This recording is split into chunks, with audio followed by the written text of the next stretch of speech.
Hi friends, welcome back to our channel Senapati's kitchen.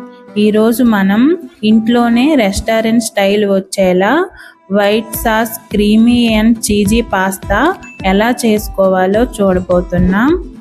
చాలా simple ఇంగ్రీడియంట్స్తో cafe style pasta తయారు చేసుకోవచ్చండి. ఇంకెందుకు ఆలస్యం, ఎలా చేసుకోవాలో చూసేద్దాం రండి. ముందుగా స్టవ్ ఆన్ చేసుకొని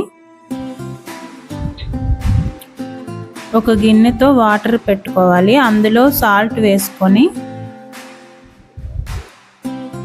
పాస్తా అంటుకోకుండా ఆయిల్ కూడా వేసుకోవాలి. అది మరిగిన తర్వాత అందులో పాస్తా వేసుకొని ఉడికించుకోవాలి.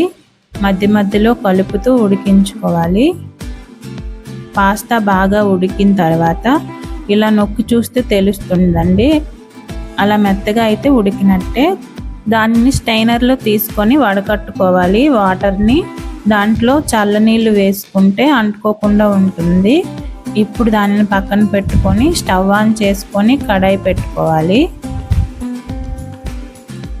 కడాయి వేడైన తర్వాత ఒక 2 టేబుల్ స్పూన్ల ఆయిల్ వేసుకొని, ఆయిల్ వేడైన తర్వాత కట్ చేసి పెట్టుకున్న 2 ఉల్లిపాయ ముక్కలను వేసుకొని, ఒక క్యారెట్ కూడా కట్ చేసి పెట్టుకొని వేసుకొని, క్యారెట్ ఉల్లిపాయ వేగడానికి ఒక 1/2 టేబుల్ స్పూన్ ఉప్పు వేసుకొని వేయించుకోవాలి. 50% వేగితే సరిపోతుందండి.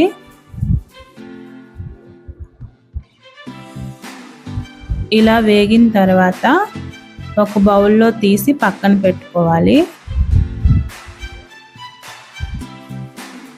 ఇప్పుడు అదే కడాయిలో ఒక టేబుల్ స్పూన్ బటర్ వేసుకోవాలి.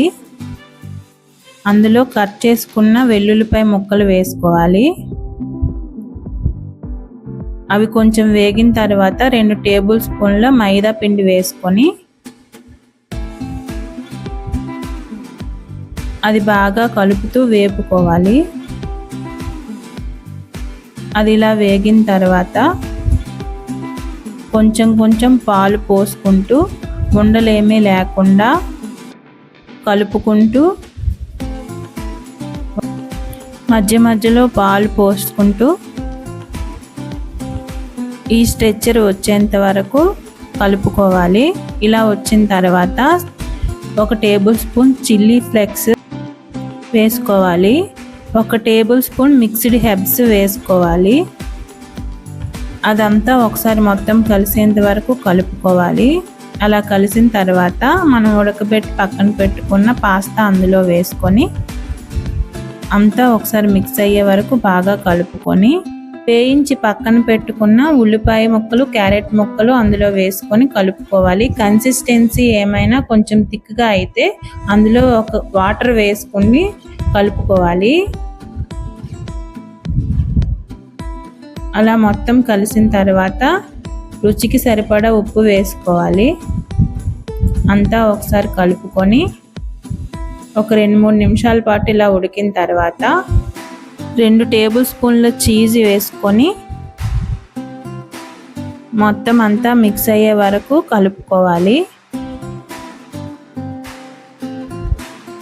అంతా అలా కలుపుకున్న తర్వాత సర్వ్ చేసుకోవడమేనండి. అంతేనండి, ఎంతో టేస్టీ అయిన white sauce creamy and cheesy pasta ready. మీరు ఈ రెసిపీ తప్పకుండా ట్రై చేయండి, మీకు తప్పకుండా నచ్చుతుంది. అలాగే ఈ రెసిపీ మీరు ట్రై చేసి మీకు ఎలా వచ్చిందో కామెంట్ చేయండి, లైక్ చేయండి, షేర్ చేయండి. ఇలాంటి రెసిపీస్ ఇంకా కావాలనుకుంటే మా ఛానల్ని సబ్స్క్రైబ్ చేసుకోండి. Thank you for watching.